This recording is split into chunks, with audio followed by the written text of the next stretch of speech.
시작기도 마치고 시작하겠습니다. 성부와 성자와 성령의 이름으로 아멘. 하늘에 계신 우리 아버지, 아버지의 이름이 거룩히 빛나시며 아버지의 나라가 오시며 아버지의 뜻이 하늘에서와 같이 땅에서도 이루어지소서. 오늘 저희에게 일용할 양식을 주시고 저희에게 잘못한 일을 저희가 용서하오니 저희 죄를 용서하시고 저희를 유혹에 빠지지 않게 하시고 악에서 구하소서. 아멘. 성부와 성자와 성령의 이름으로 아멘. 찬미 예수님, 한 주간 잘 지내셨지요? 네.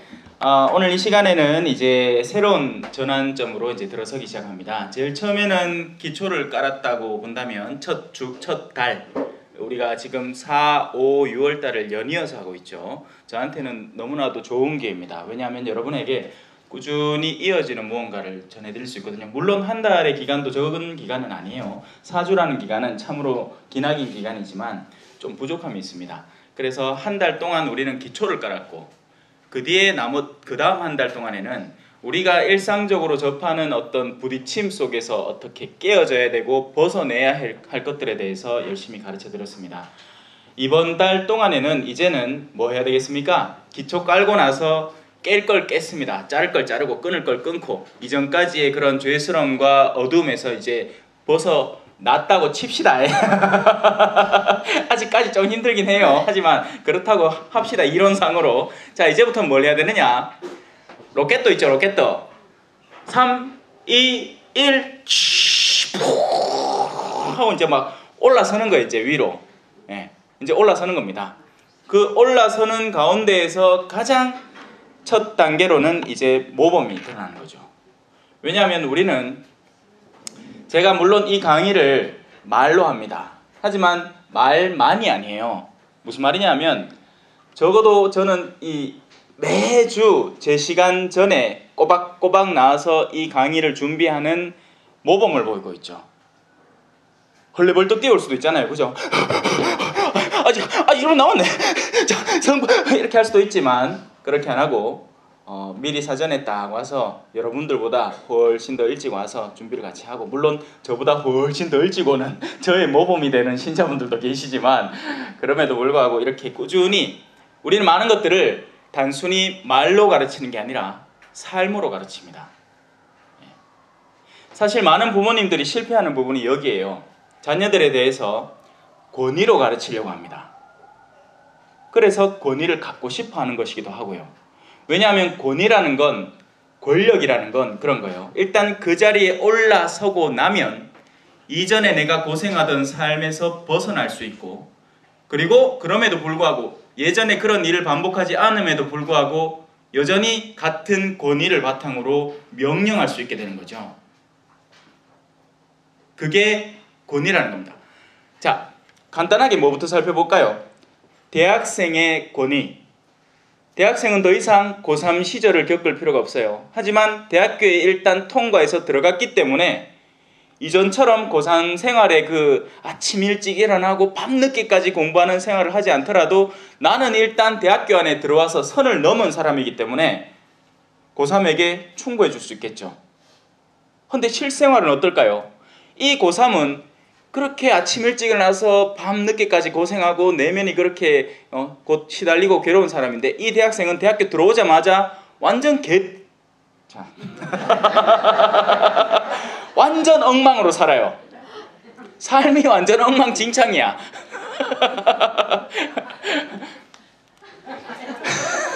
자, 이 고3 수험생은 진짜 아직까지 미치도록 지금 고생을 하고 있는데, 이 대학생은 이제 대학교 들어왔다고 느긋해져 가지고는 매 밤마다 술을 쑤시 먹고, 쑤시 먹는다는 또 아닌가?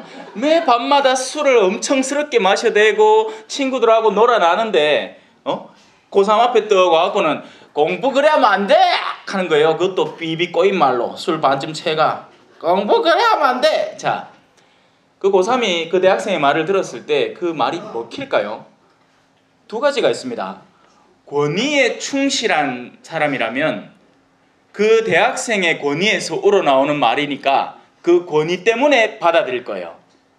하지만 실제 삶을 잘하는 아이, 자, 예를 들면 이런 두 가지 케이스가 있겠죠. 그 대학생이 갑자기 어느 다른 고3 모임에 가서 나는 어디 대 학생이요. 뭐 저 서울에 진짜 유명한 대학 있잖아요. 왜 우리 가기 되게 좋아하는데 그런데 어이? S대 가있겠 나중에 뭐 신일 되고 막 이거. 자, 그런 좋은 대학에 나왔대. 나와가지고 막 얘기를 합니다. 내가 어느 대학 출신인데 공부는 열애하는 겁니다. 여러분은 그런 나를 본받아서 성실성을 이렇게 잘 갖춰야 돼요. 하는데 그 동생, 친동생은 일마이기 그 집에서 어떻게 사는지 알아. 양말도 지멋대로 벗어나놓고 엄마한테 뭐가 취하고 삶은 완전 엉망진창으로 끌어나가는데 학교는 좋은데 맞지. 왜 고3 때 미치도록 고생을 했고 과외 시기 받았거든. 보통 그런 데 나온 사람 다 이렇게 합니다. 저는 교과서만 봤어요. 아이고 썩기는. 제 어디 가니까 갑디다. 사람들이 취미생활로 골프를 하는데 이게 골프에 이래 중독이 되기 시작하면 서로 막 경쟁을 막 한대요. 저는 골프를 안 치지만 그 얘기를 들었어요. 골프를 치시는 분들한테. 그래갖고 서로가 물어본대. 아이고 우리 형제님 요새는 뭐 하고 지내시는 거 하면 일부러 이렇게 얘기한답니다. 아이고 나 요새 골프 칠 시간도 없다. 근데 실제로는 연습장 가갖고 죽도록 연습을 한대요. 근데 왜 그렇게 얘기할까요? 상대로 하여금 방심하게 만들고 그렇게 못하게 하기 위해서. 참 재밌는 세상이에요. 세상은 그 겉으로 드러나는 면모와 실천적인 면모가 많은 경우에 다릅니다. 그러니까 우리는 삶의 실제를 볼 줄 알아야 해요. 그리고 실제를 너무나도 잘 보여주시는 분이 계신데도 우리는 그 실제, 예수 그리스도의 실제는 보지 못한 채 세상의 실제만 보려고 합니다. 세상은 실제도 없는데 이 세상 것들은 다 허무예요. 여러분 왜? 흙에서 왔으니 어디로 간다? 흙으로 갑니다. 인간도 허무고 그 인간이 만들어낸 모든 것들도 허무로 돌아가게 될 겁니다. 오직 위에서부터 온 것, 영원에서부터 온 것만이 영원을 갖추고 영원히 남을 거예요. 그걸 우리가 올바로 인지하지 못하면 우리는 허무를 추구하다가 허무로 돌아가게 됩니다. 자, 여기에서 드러나는 것이 이제 모범이라는 것이죠. 우리는 모범으로 사람들을 가르치고 설득시켜야 됩니다. 예수님이 처음 요한과 요한의 세례자 요한의 두 제자를 처음 만났을 때, 자 지금부터 잘 들어라. 자 일과 삼위일체, 트리니다. 이 삼위일체라는 것은 요런 시대적 역사적 배경을 갖고 있으니까 자 왜 안 나? 다 적었지? 적었는 거 암기해라. 다음 주까지. 이렇게 안 가르쳤습니다. 왜냐하면 그렇게 가르쳐봐야 소용이 없기 때문이에요. 당신이 전하려고 하는 것은 그런 식으로 습득되는 게 아니라는 겁니다. 예수님 뭐라고 하는지 아세요? 딱 두 마디 했습니다. 언나 봐라. 와서 보라. 여기에서 본다는 것은 여러 가지 개념이 섞여 있는 건데요. 단순히 그냥 외적인 바라봄이 아니라 체득해보라 라는 겁니다. 경험해보라 라는 거죠. 우리말도 그렇잖아요. 그죠? 그냥 눈으로 보는 거하고 가서 실제로 실험해 보는 거하고는 다른 거잖아요. 예수님의 말은 와서 체험해 보라는 거였어요. 신앙생활이라는 것은 단순히 보거나 듣는 게 아닙니다. 여러분 착각하지 마세요. 그래서 보험과 들음을 많다고 해서 신앙이 자라나는 게 아니에요. 곧잘 제가 인터넷으로도 활동을 하고 뭐 유튜브로도 활동을 하니까 간혹 사람들이 저한테 이렇게 묻습니다. 신부님 무슨 책을 읽어야 할까요? 예를 들어서 무슨 책을 읽어야겠습니까? 이미 우리에게 주어진 책들이 있어요. 그걸 안 읽어. 그게 뭔데? 이거 성경. 성경이 얼마나 풍부하고 그 안에 얼마나 많은 것들이 있으면 수많은 성인들은 그 성경의 한 장도 아니야. 한 구절 가지고 평생을 살았습니다. 여러분. 한 구절 가지고 평생을 살았어요. 예를 들어 볼까요? 원수를 사랑하라. 여러분 잘 소화해냈죠? 그럼요. 이 머리로는 머리로는 다 알지. 네. 머리로 잘 아는 사람은 신학 박사 중에 물어보면 원수를 사랑하라 그 구절이 나오는 문맥상의 배경은 이렇고 역사적인 배경은 이렇고 그 원수라는 단어는 고대로부터 이렇게 해석되어 왔고 사랑이라는 단어는 여러 가지 사랑의 의미 에로스와 아가페 등등이 있는데 그 가운데 이 사랑에 여기서 말하는 원수를 사랑하라는 의미 이런 의미라고 엄청나게 해설할 수 있겠지만 정작 본인은 자신에게 섭섭하게 대한 누군가를 사랑하지 못한다면 그 모든 지식과 학습이 무슨 소용이랍니까? 아무짝에도 소용없죠. 바로 여기에서 체득의 중요성 그리고 그 체득을 위한 모범의 중요성이 대두되는 겁니다. 이건 여러분들 서로에게도 마찬가지예요. 여러분 선교라는 그 사명을 많이 들으셨죠? 성당에서도 이야기를 하고 그때마다 여러분은 일단 기본적으로 부담감을 갖습니다. 그거 어떻게 하나 싶어요. 그리고 선교를 하면 얼마나 많이 배워야 하나를 고민을 합니다. 아니에요. 여러분은 이미 선교하고 있어요. 언제? 이럴 때 식당 갑니다. 종업원이 물이라도 한 잔 들고 와요. 고맙습니다. 선교한 거예요. 왜?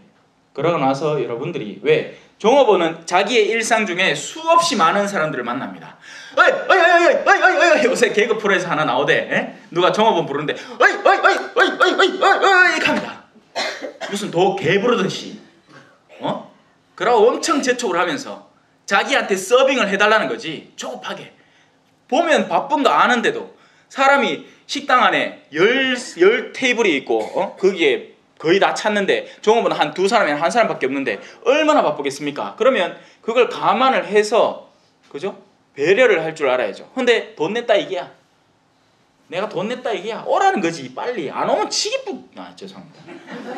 빨리 오라는 거예요. 네. 빨리 내부터 봐달라는 거예요. 왜? 내가 네 주인이라는 거죠. 근데 그 와중에 어디 가갖고 그 바쁜 중에 아이고 저 새로 오신 분들이니까 일단 물이라도 더 갖다 놓는데 물을 받자마자 그 자매가 고맙습니다 라고 아주 진짜 마음에서 우러나오는 감사함으로 이야기를 합니다. 어떻게 느낄 것 같습니까? 뭐지 이 사람? 그 테이블만 빛이 확 날 거예요. 갑자기 그 지치고 찌든 마음 중에 감사의 말을 들었으니까요. 근데 나중에 밥 뜻 갖다 주는데 자 우리 기도합시다 갑니다. 선교 끝난 기라 어머야 천주교 신자는 다르구나 가 되는 거죠. 근데 식당 오자마자 어이 해갖고 뒷불을 놔놓고는 또 띵동 해갖고 막 뭐 갖다 달라가 좀 한 번에 좀 할 수도 있고 좀 기다려줄 수도 있는 긴데 막 그때마다 막 불러 싸고 막 온갖 추접은 짓은 다 하고 막 옛날 같으면 막 담배도 피다가 막 밥그릇에 끄고 할 건데 요새는 식당이 금연이니까 이제 차마 그 짓은 뭐 할게 그죠? 과태료 내야 될 게. 근데 그렇게 해놓고는 사람들 등 못하가 밥 나오니까 이제 고상한 척 하면서 우리 자매님 기도합시다 한다면 성교고 개뿌리고 그거 없는 거죠. 예. 내 같아도 그런 모습 보면 성당 가기 싫겠다. 여러분 선교를 한다는 것은 우리 개념 자체를 바꿔야 됩니다. 모범으로 하는 거예요. 삶으로 하는 거예요. 여러분이 이미 사는 삶의 바운더리 범주 안에서 하느님의 말씀을 체득화함으로써 자연스럽게 선교가 이루어지는 거죠. 그게 모범이라는 겁니다. 아버지의 모범, 어머니의 모범, 신자의 모범, 사제에게도 모범이 필요하겠죠. 저도 신자였습니다, 여러분. 그래서 여러분들 마음을 알아요. 어떤 마음? 주리가 틀리는 마음 있잖아. 왜? 미사 때 앉아갖고 듣긴 듣는데 막 아이고 저걸 내기로 듣긴 들어줘야 되는데 어디 도망갈 데는 없고 그죠? 그러니까 제가 그 마음을 절절히 체험을 하고 나는 적어도 정말 그 복음에 맞는 그리고 그 복음을 이 시대에 합당하게 해석해낸 그런 강론을 하고 싶다라는 원의가 생겼습니다. 물론 저라고 완벽하다고 얘기하지는 절대로 않겠습니다. 저 역시도 부족함이 많아요. 이런저런 결함도 많고요. 예. 하루하루 극복해 나가려고 노력하죠. 어떤 면에서는 유혹도 받고, 어떤 면에서는 이 속에 있는 어떤 감정의 증폭도 일어나고, 어떤 섭섭한 일을 당하면 섭섭하기도 하고, 슬픈 일을 당하면 슬프기도 한데, 그래도 나날이 그것을 극복해 나가려고 노력을 합니다. 일단 여러분을 봤을 때, 자, 만약에 제가 어제 무슨 사건이 있었어요. 그 사건 때문에 씁쓸함을 가지고 있는데 오늘 여러분 수업에 와갖고도 그 씁쓸함을 갖고 있다면 여러분에게는 금방 그게 표가 나고 드러나겠죠. 영향을 미칠 거예요. 그죠? 사실 이런 일이 우리 가정사 안에도 많이 일어나고 있습니다. 아버지가 직장에서 사정없이 상사한테 까이고는 그 어둠을 거기에서 해소를 하고 아니면 적어도 멈출 줄 알고, 왜? 내 가족하고는 상관이 없잖아요. 내 가족은 그 사건을 몰라. 그리고 안다 해도 크게 뭘 영향을 뭐 어떻게 할 수가 없어요. 그러니까 아내는 몰라. 아내는 왜냐하면 부부 일심동체니까 아내는 알아야 돼. 근데 자녀들은 상관이 없잖아요. 근데 자녀들 앞에 자기가 기분 나쁘다고 집에 와서 기분 나쁜 표정을 하고 있습니다. 그래, 자녀들 눈치를 막 본다. 엄마, 아빠 왁하는데 아빠 기분 나쁘시다. 조용해라. 모범을 보인다는 것은 바로 그런 겁니다. 나의 어둠을 차단하는 것. 그래서 아무런 죄 없고 아무런 영향의 이유가 없는 아이들을 보호해 주는 것. 그런 것이 아주 훌륭한 모범 가운데 하나죠. 가정사 안에서 일어날 수 있는 모범입니다. 자, 그러면 이 바오로 사도는 과연 어떤 모범을 이야기하고 있을까요? 그건 바로 사도의 모범입니다. 사도의 모범입니다. 그리고 그 사도의 모범은 단순히 저 고위층, 우리 교회에서 저 위쪽에 계신 분들의 모범만이 아니라 그 누구든지 우리가 다른 이들 앞에 나서야 하는 입장에 있는 사람의 모범의 태도이기도 합니다. 같이 한번 읽어보면서 하나씩 살펴볼까요? 사도의 본보기. 내가 자유인이 아닙니까? 내가 사도가 아닙니까? 내가 우리 주 예수님을 뵙지 못하였다는 말입니까? 여러분이 바로 주님 안에서 이루어진 나의 업적이 아닙니까? 내가 다른 이들에게는 사도가 아니라 할지라도 여러분에게는 분명히 사도입니다. 여러분이야말로 주님 안에서 이루어지는 내 사도직의 증표입니다. 자, 이 말 자체를 들으면 사실 무슨 말인지 바오로 사도가 뭐 섭섭한 게 있나? 할 거예요. 왜냐하면 제가 아까 얘기했잖아요. 학위를 중점으로 대학생을 바라보는 사람과 그 대학생의 삶을 중점으로 그 대학생을 바라보는 사람의 느낌이 다르다는 거죠. 지금 바오로 사도는 1차적으로 학위를 중점으로 자신을 바라보려고 시도하는 사람들을 이렇게 차단하려고 노력하는 겁니다. 왜냐하면 주변에서 이렇게 얘기하니까요. 바오로 당신은 예수님하고 같이 안 댕겼잖아. 여러분, 예수님 주변에는 수도 없이 많은 사람이 같이 다녔었어요. 제가 자주 하는 장면이 있죠. 하여라는 여인의 장면. 그때 예수님을 밀치고 다녔습니다. 사람들이. 그러면 그 사람들 전부 다 예수님 직접 본 학위를 딴 사람들이야. 왜? 어디 가서 이렇게 얘기할까요?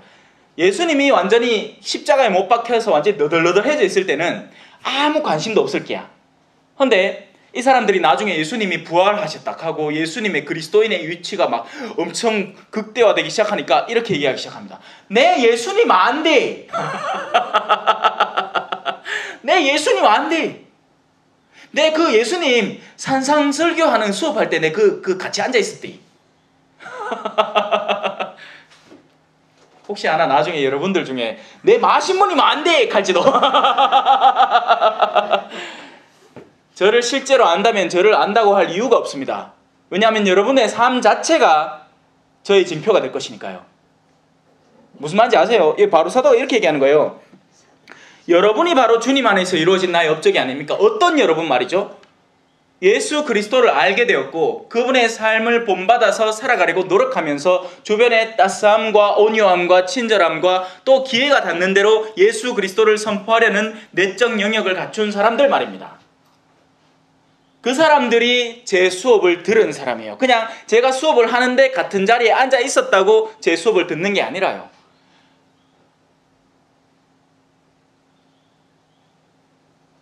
바로 사도는 그 얘기를 하고 싶은 겁니다. 예수님을 안다고, 예수님을 한번 봤다고 해서 그 정당성이 회복되는 게 아닙니다. 이걸 교회적인 위치로 바꾸면 이렇게도 얘기할 수 있습니다. 세례만 받았다고, 견진을 받았다고, 혼배성사만 했다고 해서 여러분의 정당성이 드러나는 게 아닙니다. 세례를 받았으면 세례받은 이로써 하느님을 인지하고 알고 하느님께 나아가려는 최소한의 노력을 해야 하고, 견진을 받았다면 자신의 성령이 굳건해져서 이제 성령의 은사를 드러냄을 통해서 내가 견진을 받았다는 걸 드러내야 하는 것이지, 견진 꼴랑 그 교적에 그 몇 자 적히는 거, 이 사람 견진은 언제 집전한 주교님 누구 그거 꼴랑 적어놨다고 해서 그 견진이 이루어지는 게 아니라는 이야기입니다.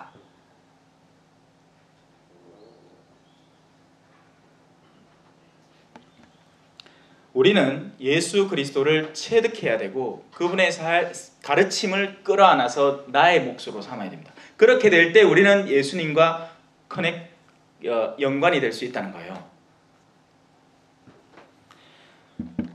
자, 그래서 바오로 사도의 말을 이제 다시 읽어보면 이제 이해가 됩니다. 내가 다른 이들에게는 사도가 아니라 할지라도, 자, 그 다른 이들이 누군지 이제 알겠죠? 당신 뭔데 성경을 가르치노? 확인해봐라. 학사학위 있나? 석사학위 있나? 없어요. 왜? 저는 윤리신학 전공이니까. 저 없습니다. 그렇다고 해서 윤리신학을 가르치지도 않죠. 예. 내가 다른 이들을 그런 것들을 요구하는 이들에게는 사도로 인정 못 받을지 모릅니다. 하지만 여러분에게는 분명히 사도입니다. 제가 가르치는 것을 통해서 내면 안에서 마음이 뜨거워짐을 체험하는 여러분들, 그리고 그 뜨거워진 체험을 그냥 식혀두지 않고 그것을 구체적으로 실천하기 위해서 노력하는 여러분들에게는 분명히 사도입니다. 여러분이야말로 주님 안에 새로워지는 내 사도직의 증표입니다. 사실 예수님의 가르침은 2000년 전부터 울려왔고, 헌데도 날이 갈수록 그 가르침이 퍼지기보다는 오히려 줄어드는 것 같은 느낌을 많이 받습니다. 왜냐하면 왠지 아세요?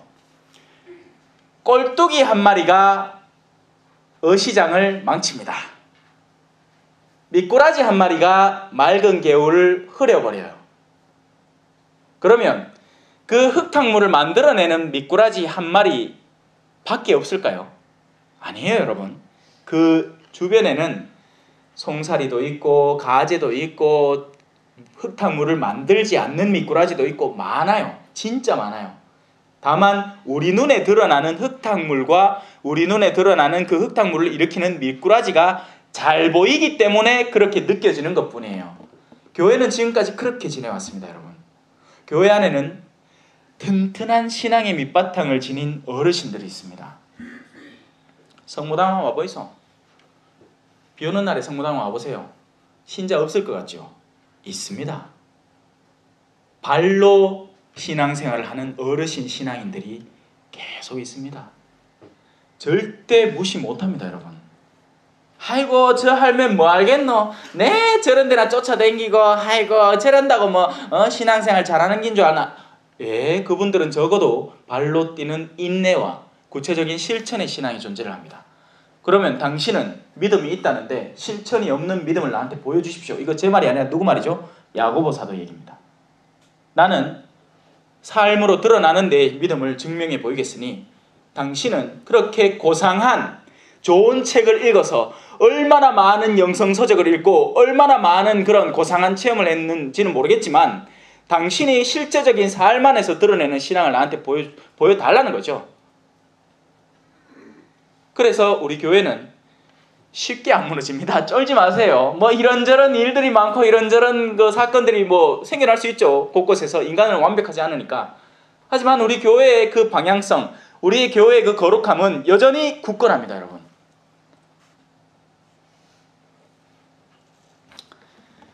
나를 심판하는 자들에게 나는 이렇게 변론합니다. 고린토 1서 9장 1고린토서 9장 3절입니다.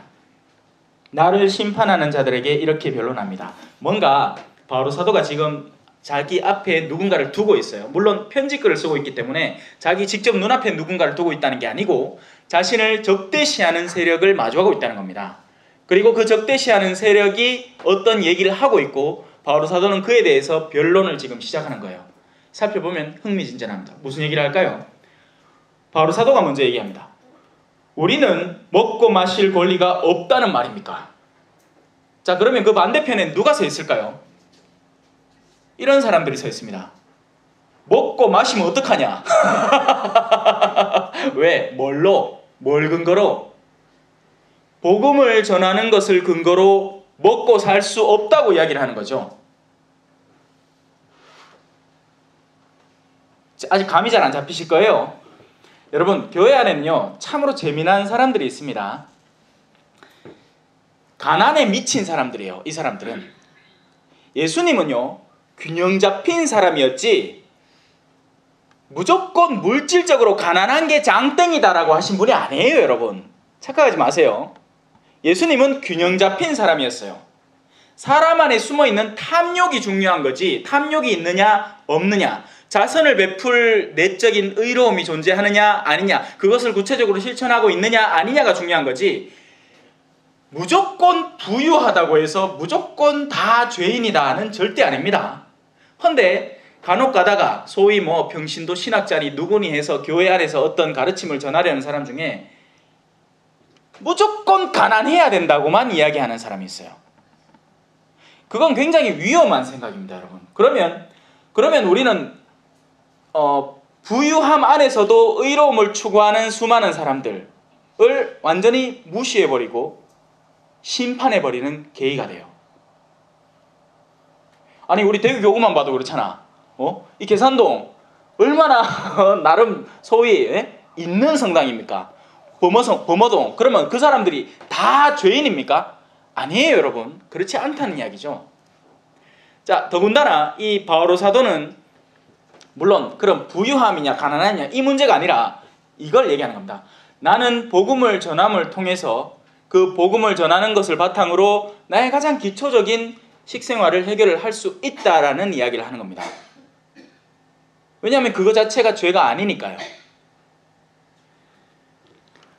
우리는 다른 사도들이나 주님의 형제들이나 계파처럼 신자 아내를 데리고 다닐 권리가 없다는 말입니까? 바로 여기에서 옛날에 사도들이 결혼을 했다는 사실이 드러나죠.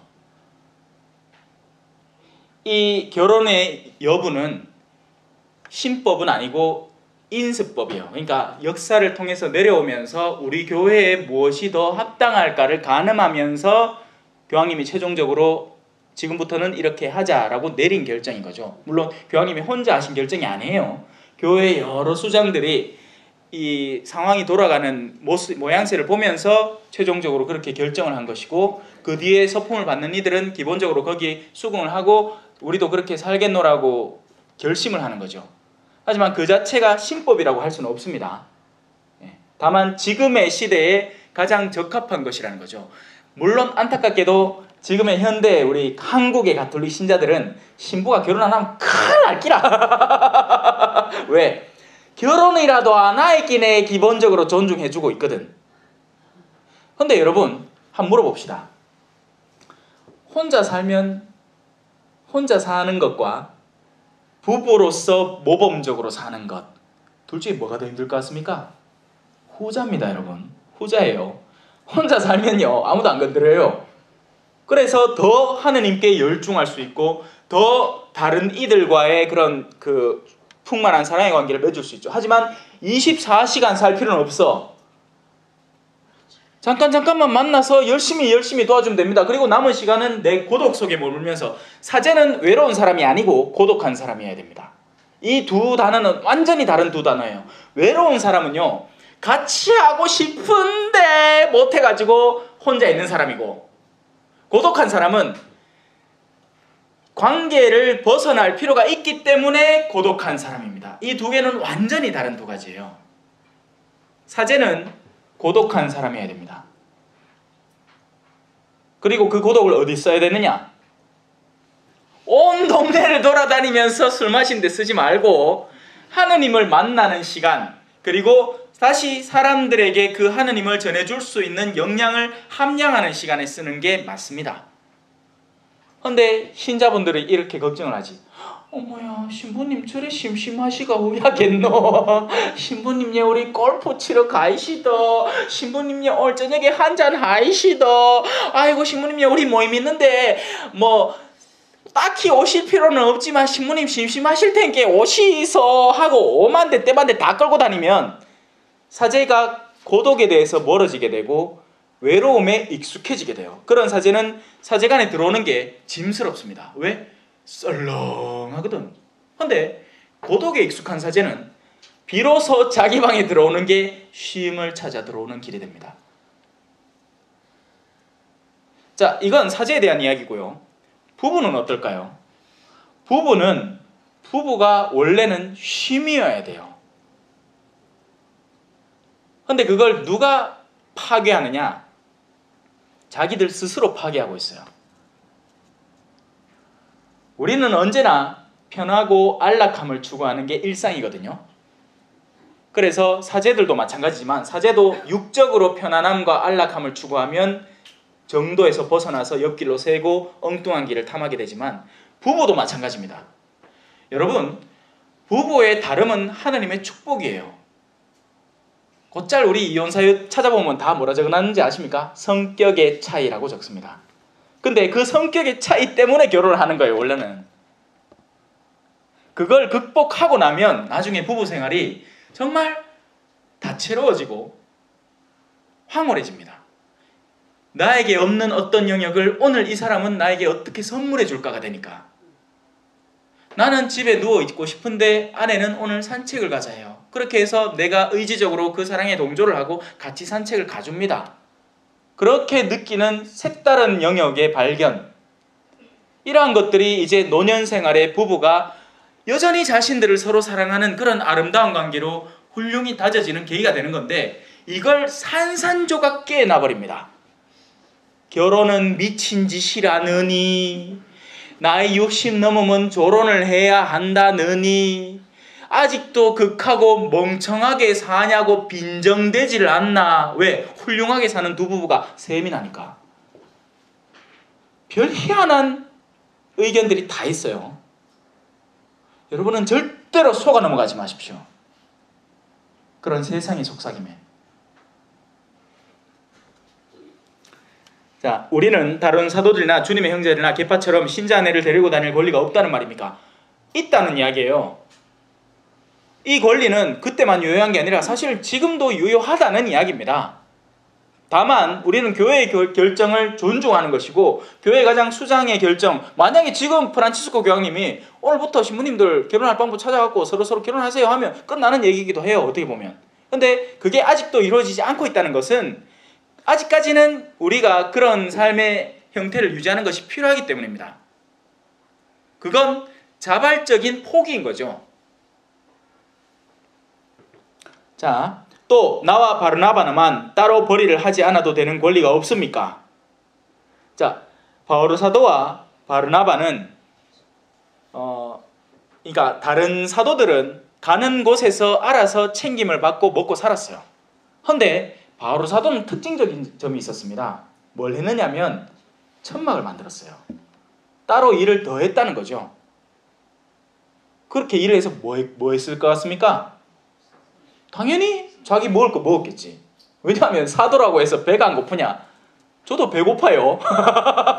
이렇게 시계 1시간 강의하고 나면 땀도 줄줄 흘고 덥기도 덥고 나도 시원한 에어컨 바람 좋고 나도 선풍기 바람 좋고 나도 그러니까 선풍기보다는 에어컨 있었으면 좋겠고 나도 좀 불편한 차보다는 왜 어세차는 희한하더만요. 앞뒤 간의 거리를 딱 잰대. 그래갖고 이 시내도로 같은 데에는 그냥 가만히 있어도 앞차하고 싹 당겨주다가 거리 짝짝짝짝 떼면 다시 딱 멈춰주고 별 희한한 기능이 다 있대. 나도 내가 맨날 신경 써갖고 시내도로에 섰다가 멈췄다가 섰다가 멈췄다가 브레이크 밟았다 뛰다 하는 차보다 그런 더 좋은 차 있으면 참 좋겠다. 하지만 그런 것들을 안 한다는 이야기죠. 자발적으로. 할 수 있다는 이야기예요. 만약에 내 능력치가 된다면 그렇게 해도 무리가 없다는 이야기죠. 하지만 그렇게 안 한다는 이야기입니다. 나 스스로 알아서. 전들 운동한다고 골프 칠 수 없을까요? 아니 골프 친다는 것 자체는 죄가 아니에요. 예, 그에 합당한 수준의 벌이를 하는 사람이 그에 합당한 놀이를 하는 것 자체가 죄가 되지는 않습니다.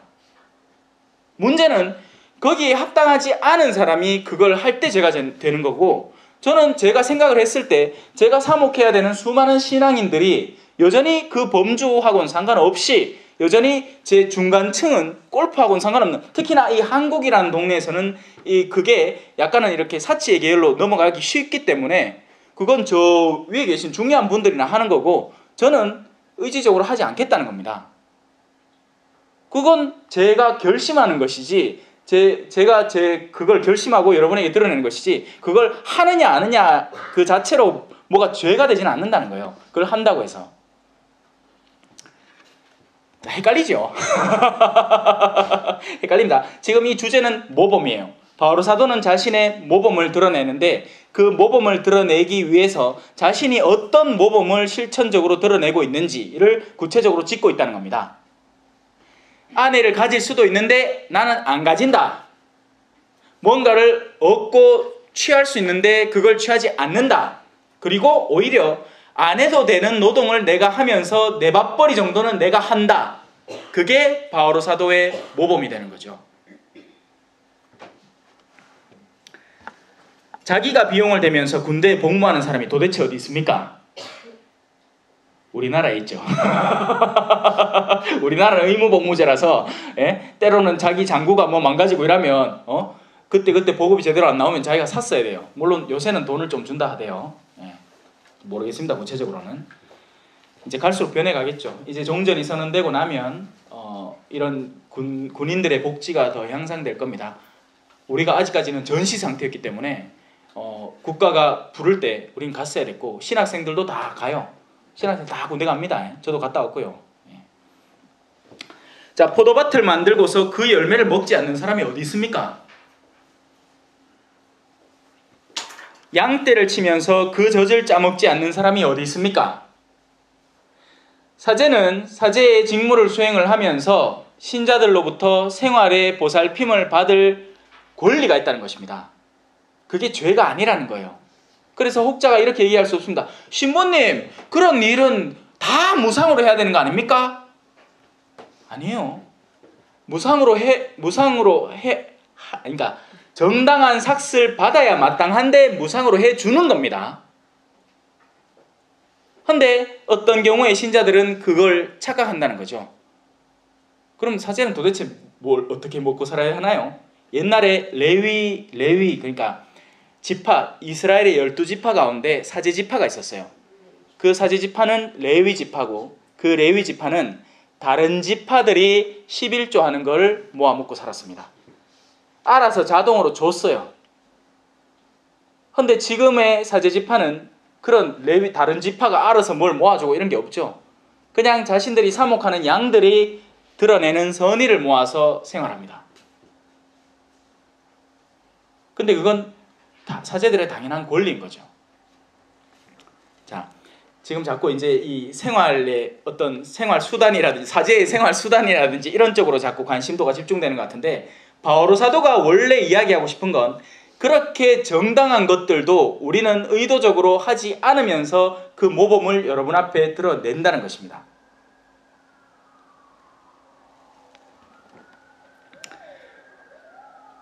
내가 인간의 관리에 따라 이런 이야기를 하는 것입니까? 율법도 같은 말을 하지 않습니까? 사실 모세의 율법에 타작일을 하는 소에게 부리망을 씌워서는 안 된다고 기록되어 있습니다. 하느님께서 설령 소에게 마음을 쓰시는 것입니까? 자, 성경 안에 적힌 수많은 말들은 결국 우리 자신들에게 득이 되라고 적힌 말씀이고, 일하는 소에게 부리망을 씌우지 말라는 건 일하는 소가 충분히 먹을 수 있도록 해야 한다는 거예요. 왜? 소가 굶주리기 시작하면 일의 효율도 떨어지고 일도 안 하려고 들고, 그리고 정작 그러니까 나중에 그 부리망이 벗겨졌을 때 잘 모아둔 곡식마저 해칠 수 있기 때문이죠. 그래서 애시당초 소 안에 어떤 그릇됨의 욕구를 형성해 놓지 않는 게 좋다는 것입니다. 신부님들을 충분히 사랑해 주세요. 그게 죄가 아닙니다. 다만 지나치게 사랑하지 마세요. 무슨 말이냐면 안 해도 될 것까지 지나치게 해서, 그러니까 소가 너무 뚱뚱해져서 일을 못해요. 뭐 일 나가기 싫어 하면 안 된다는 거지. 최소한의 양분은 공급하고 또 건강을 유지할 수 있는 수단도 마련해 주세요. 하지만 과하게 사료를 막 오만 걸 다 섞어가지고 막 비싸게 먹여가지고 막 소가 뚱뚱해져서 일을 못하게 하는 그런 일을 하지 말라는 겁니다. 제 실천적인 체험을 바탕으로 얘기하면 저는 어떤 강의를 할 때 살짝 배가 고픈 게 잘 나왔습니다. 근데 신자분들에게 가면 신부님 예 요거 자시보시소 아이고 요것도 드시보시소 아 저 조금 이따가 강의인데 아이고 그래도 우리 준비한 게 있는데 드시소 하면 생각이 뻥 쪄요. 뭘 얘기해야 될지 잘 모르겠어요. 뭐가 막히는 듯한 느낌 들어요. 그건 제 개인적인 이야기고 여러분들은 여러분들 본당에 주임 신부님과 보좌 신부님이 계실 거예요. 챙기세요. 왜? 뭘 챙기냐? 건강을 챙기세요. 건강하시도록 아프지 않으시도록 충분한 휴식을 보장해 주세요. 어떤 경우에는 지나치게 막 찾지 말고 사제의 고독도 존중해 주세요. 하지만 지나친 보살핌, 과한 보살핌, 외국 나갔다 왔다고 비싼 양주를 막 집어여 갖고 그 양주 어떻게 한 사람이 양주를 뭐 한 달에 뭐 도대체 몇 병이나 마십니까? 그렇게는 하지 말라는 거죠. 또 반대로 역으로 신부님 그런 거 아무것도 필요 없어. 근데 그 필요 없다는 말은 신부님이 충분히 받고 있는지 아닌지를 가늠해서가 아니라 내가 그냥 아까웠어 그런 마음이면 그것도 안 된다는 거예요. 자, 어쨌든 우리를 위하여 말씀하시는 것이 아닙니까? 물론 우리를 위하여 그렇게 기록된 것입니다. 소에 부리망을 씌워서는 안 된다는 이야기요. 밭을 가는 이는 마땅히 희망을 가지고 밭을 갈고 타작하는 이는 제 몫을 받으리라는 희망으로 그 일을 합니다. 우리가 여러분에게 영적인 씨를 뿌렸다면 여러분에게서 물질적인 것을 거둔다고 해서 그것이 지나친 일이겠습니까? 이 신앙 강좌는 앞에 제목이 달려있죠. 무료. 무료예요. 그것은 저의 강좌의 내용을 더 튼실하게 가꾸어 주는 거죠. 만약에 제가 정당하게 여러분에게 삭스를 받는다면 저 머지않아 부자 될지도 몰라요. 네? 부자 될지도 몰라요. 하지만 어제도 그랬고 어제도 황금성당에 다녀왔습니다. 그리고 지금 이 강좌도 그렇고 물론 우리 PD님이 수고비를 조금 챙겨주시긴 하지만 그건 PD님이 아실 거예요. 네. 자, 우리가 다른 이들이 여러분에게 그러한 권리를 갖는다면 우리야 더욱 그러하지 않습니까? 여러분 세상에서 누군가가 특강을 하고 강연을 한다. 그러면 요새 왜 특강 많대요. 길 가니까 무슨 대덕문화 전당 이런 얘기하면 안 되나? 어디 전당에 무슨 특강이 있고 누구 특강이 있고 누구 특강이 있답니다. 심지어 저는 제 가정복음화국에서 일을 하면서도 이런 얘기를 들었어요. 강사들을 초빙을 하는데 무슨 날이다. 뭐 예를 들어 노인의 날이다. 무슨 강사가 온다. 근데 좀 유명인이 오면 몇백은 기본 날아갑니다. 그게 세상의 이치예요. 좀 잘 나간다 싶으면 몸값이 뻥 뛰는 게 보통입니다. 그런데 저는 이야기합니다. 돈 안 주셔도 가서 할게요. 정말 어떤 그룹이 그죠? 어르신들의 모임인데 가난한데 하느님의 말씀이 정말 고프고 듣고 싶다. 불러주세요. 언제든지 달려갈게 낮에도 좋아 밤에도 갑니다. 제발 그런 거 걱정하지 마세요. 어머야 주신부님 얼마 하겠노? 얼마 하기는 차비만 주셔서 갈게요. 네. 차비 안 줘도 갈게요. 자, 그렇습니다. 성전에 봉직하는 이들은 성전에서 양식을 얻고 제단 일을 맡은 이들은 제단 제물을 나누어 가진다는 것을 여러분은 모릅니까? 마찬가지로 주님께서는 복음을 전하는 이들에게 복음으로 생활하라고 지시하셨습니다. 바울 사도는 여전히 예수님과 컨택하던 분이셨어요. 예수님을 그 말 타고 눈먼 그 순간에만 만났다고 착각하지 마세요. 예수님은 부활하신 상태고 원할 때 당신이 원하는 이들에게 나타나실 수 있습니다. 그리고 그 일은 지금도 마찬가지예요. 근데 우리가 원해서 땡기면 안 되겠지. 예수님요, 한 번만 좀 보여주시면 안 됩니까? 한 번만. 언제 보지 않고도 믿는 자는 행복하다. 니 조금만 가만히 있거라. 내가 필요한 사람이 있으면 내가 알아 찾아갈게. 사실이에요. 예수님이 필요한 이에게는 실제로 찾아가십니다. 파우스티나 수녀에게 일어난 일이 그거였잖아요. 우리 자비의 성화 못 봤습니까? 예수님 요래 한 손 요래 하고 다른 한 손 요래 해갖고 가슴팍에서 빛이 두 갈래 쫙 나오면서 뭐 그 밑에 무슨 글씨가 적혀있는데 그것까지 내가 지금 기억을 못하겠다. 그 일은 파우스티나 수녀가 직접 목도한 일을 그려낸 거예요. 예수님은 여전히 나타나고 계십니다. 그리고 앞으로도 나타나실 거고요. 다만 우리가 원한다고 나타나진 않아요. 당신이 원할 때 나타나는 거죠. 왜? 당신의 지혜가 우리보다 넓으니까. 우리는 때로 우리의 이심에 사로잡혀서 한 번만 비달라 합니다. 왜? 한 번만 보고 나면 내가 다른 자매들 앞에서 요 비밀인데 아있나? 입이 얼마나 싼지 그죠? 내 예수님 맞대! 하면 막 주변에서 갑자기 일파만파로 막 그 얘기가 퍼져나갈 거니까. 그러니까 예수님은 안 보이지. 그러니까 딴 얘기를 막 합니다. 네, 장미향 맡았대. 어디 묵주 뚜껑이 덜 닫혔겠지. 로마에서 사온 그 장미향 나는 그 묵주 뚜껑이 덜 닫히가 그 냄새가 좀 낫겠지. 아니면 코가 좀 이상했고 방귀 뀌는데 냄새가 좀 낫기나. 별 희한한 걸로 자신을 드높이려고 애를 써요. 다 무의미한 짓입니다. 그런 얘기를 자주 하는 사람, 그런 얘기를 종종 하는 사람을 도리어 경계하십시오. 그 마음 안에 다 담겨있는 그 뭐랄까요, 교만과 허영심을 경계하십시오. 굉장히 위험할 수도 있습니다. 우리가 그런데 솔깃하면 그 사람은 우리를 자기 몫으로 취하게 돼요. 그러면 자기 사람이 되는 거죠. 속박되는 겁니다. 거기. 아니에요. 우리는 예수님에게만, 오직 예수님에게만 속한 이들입니다. 다른 그 어떤 것도 아니에요. 아무리 유명한 신부님이 있거나 아무리 말 잘하는 신부님이 있다 해도 거기에 구속될 필요는 없습니다. 여러분은 예수님과 직접적인 관계를 맺으세요. 제발. 그러나 나는 그러한 권리를 하나도 행사하지 않았습니다. 이것이 바로 바오로 사도가 드러내고 싶은 바오로 사도 당신 자신의 모범인 겁니다. 충분히 누릴 수 있는 수많은 것들을 나는 누리지 않고 그대로 실천한다는 것이죠. 저 역시 그렇게 합니다.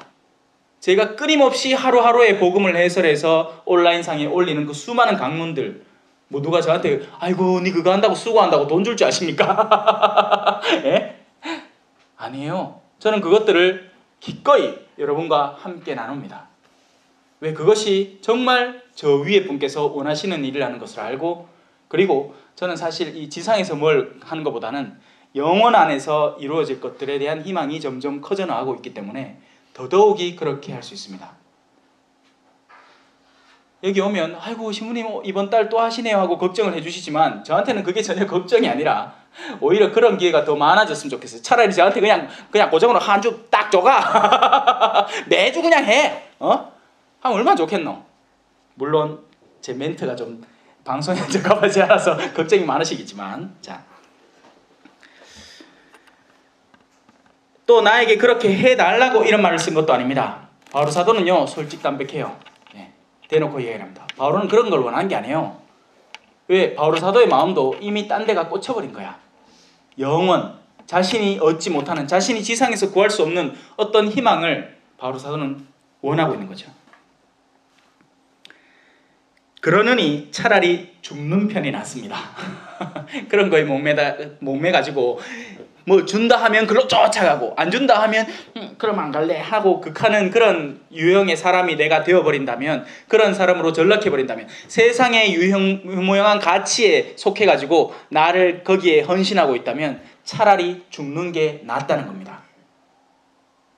여러분은 이 말을, 여러분의 바오로 사도의 이 모범을 여러분 안에 끌어당겨서 여러분의 모범으로 삼아야 됩니다. 모범은 뭐 하려고 모범을 보이는 거죠? 그렇게 살라고 모범을 보입니다. 왜냐하면 우리 신앙인들 가운데 적지 않은 이들은 여전히 그 세상에 오가는 가치에 목매달아서 뭔가 이득이 있을 때는 하고, 봉사직도 마찬가지예요. 뭔가 나한테 득이 될 때는 그 봉사를 수행을 하고, 이게 나한테 더 이상 득이 안 되고 나에게 괴로움을 가중시킨다 싶으면 나 이제 안 할란다 하는 경우가 너무나도 많기 때문입니다. 그러면 그 일을 무엇 때문에 시작한 것이고 무엇 때문에 하고 있었던 겁니까? 하느님의 영광을 위한 게 아니었고 내가 그 봉사를 통해서 그 봉사의 혜택을 입을 대상들의 하느님에게 다가오느냐 아니냐가 아니었고 내가 원했느냐 아니냐가 주된 것이었어요.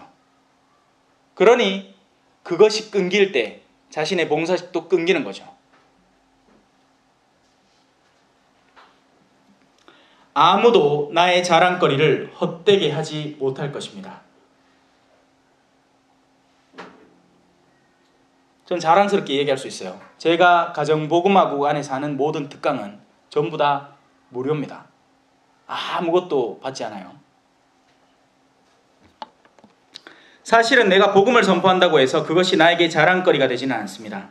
나로서는 어찌할 수 없는 의무이기 때문입니다. 바울 사도에게는 복음을 전하는 게 자랑이 아닙니다. 안 하면 큰일 나요. 왜냐하면 바울 사도가 그만큼 받은 은총이 있어요. 근데 그 은총을 그만큼 안 쓰면 이제 손해가 되는 거죠. 사람은 저마다 주어지는 달란트가 있고 은총이 다 다릅니다. 그러면 아이고 신부님요, 은총 더 많이 받으면 좋겠네요. 좋을 수도 있고 아닐 수도 있어요. 내가 여기에서 저까지만 가면 내 직무가 끝나요. 그러면 한 3걸음 가면 내 직무가 끝납니다. 근데 하느님이 나한테 직무를 주셨어. 능력을 주셨어요. 무슨 능력을? 100m를 달릴 능력. 아니 4km짜리 마라톤 완주를 할 능력을 주셨어요. 그러면 딴 사람들이 3걸음 가서 멈추고 쉬고 안락을 취하는 동안에 나는 계속 달려서 그걸 완주해 내야지만 하느님께서 나에게 주신 능력을 올바로 수행하는 것이 됩니다. 그렇게 살고 싶으십니까? 아닐 거예요. 근데 우리는 뭐만 부러워하느냐? 저 사람은 금방 갔고 좀 해봤네. 저 사람은 많이 갔는지 안 갔는지 모르겠지만 되게 많이 받는 것 같아요. 그게 탐이 나기 시작해. 그러니까 이걸 구체적인 현장 안에서 어떻게 해야 하느냐? 어머야, 저 사람은 뭐 환시를 봤단다. 아이 부러워라. 실제로 봤을 수 있어요. 근데 만약에 그 실제로 환시를 본 사람은 안 본 사람에 비해서 10배 혹은 100배의 일을 더 많이 수행해내야 됩니다. 무슨 일? 영혼들을 구하는 일요. 왜냐하면 그러지 않고서는 하느님이 공연히 그런 특별한 체험, 사적 계시를 전해주지는 않거든요. 그러니 여러분은 절대로 부러워하시면 안 돼요. 그걸 지금 나에게 주어진 것으로 만족할 줄 아셔야 됩니다.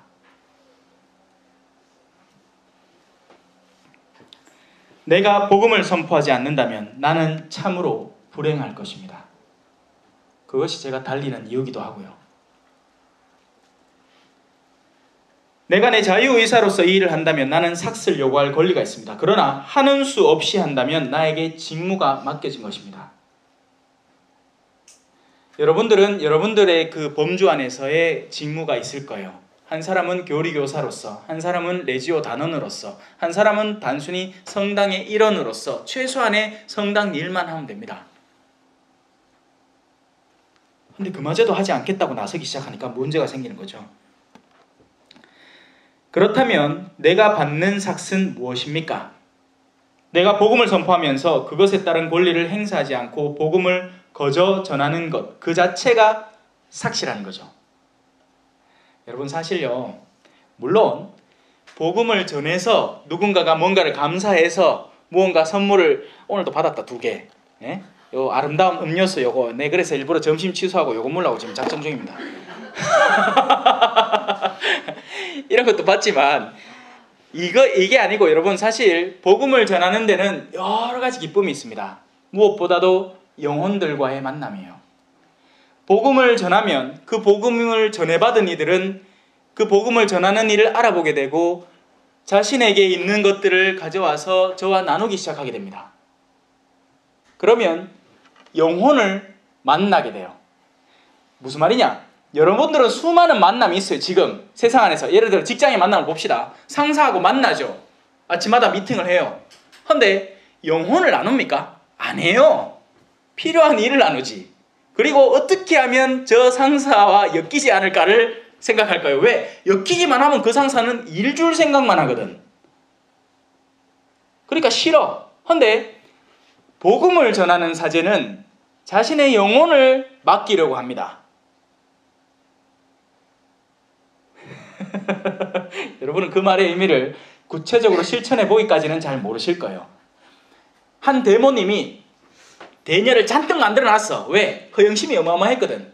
그러면 그 대녀들은 그 대모를 금방 알아봅니다. 우리 대모 좀 이상한데? 맨날 모임하자하고 어디 놀러가자하고, 근데 정작 가서는 단 한 번도 나한테 신앙적인 이야기나 신앙적인 입금을 내가 체험해보지를 못한 것 같아. 그럼 이상한 대모 맞죠? 그러면 그 대모는 대녀라는 타이틀은 많이 가진 사람들을 갖고 있겠지만 그 중에 단 한 명도 영혼을 얻지 못한 거예요.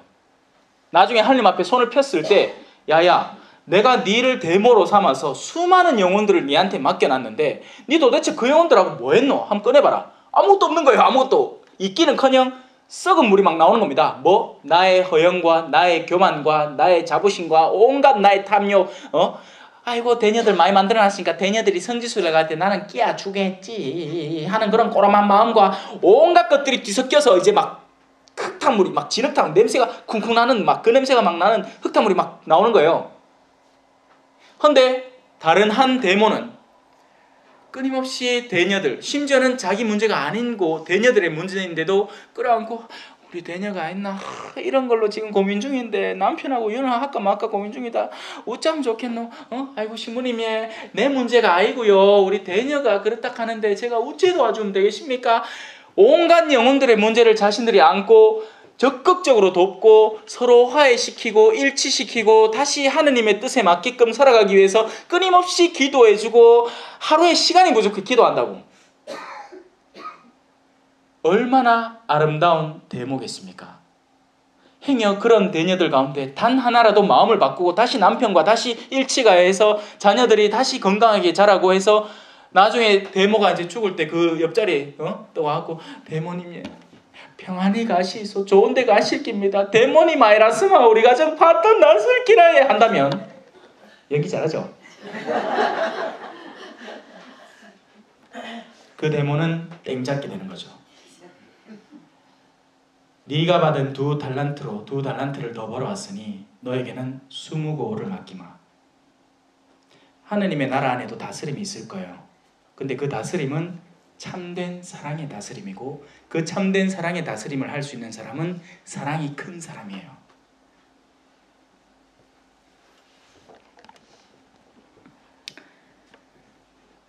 나는 아무에게도 매이지 않은 자유인이지만 되도록 많은 사람을 얻으려고 스스로 모든 사람의 종이 되었습니다. 종은 누굽니까? 돌쇠야! 자 마당 실어라! 하면 마당 샥 쓸어줍니다. 또 뭐 있노? 하여튼 그래 부르면 자기가 원하는 일을 다 해주는 사람이에요. 물론 사제는 신자분들의 존경을 받는 직분에 있지만 그 사제를 어떻게 쓰고 싶어 하느냐, 쓸 수 있느냐에 따라서 그 사제가 종이 될 수도 상전이 될 수도 있습니다. 근데 우리 신자분들은 얼마나 사제가 저 높은 곳에 계셨는지 늘 걱정을 해. 전화 걸면 어쩌겠노? 왜? 전화를 무슨 목적으로 걸냐에 따라 달렸어요. 무슨 목적으로? 예를 들어서 내가 진짜 성사가 필요하고 어떤 영적인 지도가 필요한데 아이고 신부님한테 연락해야 되겠나 하고 걱정만 잔뜩 하고 있어. 그러면 그건 그 사제에게 또 달린 문제이기도 하겠죠. 자신이 평소에 어떤 이미지를 끊임없이 펼쳐왔느냐 거기에 따라 달린 문제예요. 뭔가 소소한 일로 이야기 오기만 해도 으하 그런 건 내한테 하는 거 아니라 하면 겁을 드럭 내는 겁니다. 옆불댁에서 그 모습을 지켜보면 뭐야 저 신부님한테는 무슨 일로도 얘기하면 안 되겠구나 하는 관념이 생겨버리는 거죠. 하지만 그런 관념이 생겼다 하더라도 또 시도해 볼 수 있는 여러분에게도 용기가 필요합니다. 되도록 많은 사람을 얻으려고 그렇게 바오로 사도는 스스로 종이 되었습니다. 유다인들을 얻으려고 유다인들에게는 유다인들처럼 되었고 율법 아래에 있는 이들을 얻으려고 율법 아래에 있는 이들에게는 율법 아래에 있지 않으면서 율법 아래에 있는 사람처럼 되었습니다. 예를 들어서 저는 어떤 계명이나 규율에 얽매이지 않은 사람인데 누군가가 그 문제를 들고 심각하게 고민하면서 다가와요. 그러니까 예를 들어서 공복제를 지켜야 되냐 안 지켜야 되느냐. 그런데 그때는 잘 분별해서 얘기를 해줘야 됩니다. 대놓고 아이고 그런 거 필요 없어가 아니라 그러면 요런 수준으로 공복제를 잘 지키세요. 해주면 됩니다. 그럼 끝나는 문제예요. 내가 잠깐 그들의 수준으로 내려와서 그들이 고민하는 문제에 답을 주면 됩니다. 자, 무슨 말일까요? 제가 이런 질문을 받은 적이 있어요. 신부님, 내가 기도를 하다가 잠이 들었는데 고단부터 받쳐도 됩니까? 그래서 예를 들어서 설령 묵주기도를 안 바치면 어떻게 됩니까? 한다면 그 할머니 뻥칠 거예요. 어머야, 이 신부님 묵주기도 안 좋아하는갑다 하고 삐질 뿌리기라. 아니에요. 그때는 아이고 어르신요, 제가 알기로는 이러십니다. 수호천사가 계시갖고 우리가 묵주기도 바치다가 지쳐서 잠이 들면 나머지를 다 바치 주신다 카네. 지금 여도 한다 그래 하려고. 그러니까 그 수준인 거죠. 우리가 여전히 거기에 매여 사는 거예요. 어떤 율법적인 요구에. 근데 그 율법적인 요구에 매여 사는 사람에게 갑자기 그보다 더한 자유를 뿜어버리면 충격받아 버린다는 거죠. 그래서 그 수준에 맞게끔 가르쳐 주는 게 제일 좋습니다. 여러분, 단수를 멈췄을 때 그 다음부터 바쳐도 상관없어요. 단수 안에 성모성을 3번 바쳤는데 3번 바치다가 누가 와서 전화가 와서 잠깐 멈췄다가 그 다음부터 4번째부터 바쳐도 상관없어요. 또 오늘 원래 환희의 신비의 단인데 고통의 신비를 바쳤잖아. 괜찮아요. 왜? 하느님은 그런 다 무슨 신비를 바쳤느냐를 따져가지고 나를 벌하는 분이 아니라 기도한다는 것 자체를 아이고 니 고생 많다 하고 끌어안아 주신 분이니까 무슨 신비가 달라졌다고 해서 긴장하지 마세요. 어머야, 내 54일 기도 바치는데 오늘 환희 신비 바친 날인데 내 고통의 신비 바치겠다. 어머야, 12시 지금 5분 남았는데 큰일 났다 빨리 바치. 지발 좀 가지 마세요. 네. 자, 여러분, 그래서 바로 사도는 자신의 모범으로 사람들에게 훌륭한 모범을 가르침을 전해줍니다. 우리가 특별히 이 성경의 가르침, 신앙의 가르침은 지식적이나 어떤 학습되는 걸로 배워지는 게 아니라 삶으로 배울 수 있어요. 그렇게 사는 사람을 바탕으로 배울 수 있다는 거예요. 그러니 이것이 우리에게 전해주는 교훈은 우리 역시도 그렇게 살아야 한다는 거죠. 우리가 아는 것으로 그치는 게 아니라, 아는 것만 잔뜩 늘려놓을 게 아니라, 알지 못해서 못한다고 생각할 게 아니라 구체적인 실천과 때로는 오류도 저지르고 실수도 하고 쓰러지기도 하겠지만 또다시 극복해 나가는 힘을 통해서 결국에는 수많은 사람들을 신앙의 자리로 초대할 수 있다는 것입니다. 하다못해 오늘 점심때부터 식당에 가시거들랑 종업원들에게 친절히 대하는 거기서부터 우리 신앙의 모범은 시작이 된다는 겁니다. 감사합니다. 성부와 성자와 성령의 이름으로 아멘. 영광이 성부와 성자와 성령께 처음과 같이 이제와 항상 영원히 아멘. 성부와 성자와 성령의 이름으로 아멘. 감사합니다.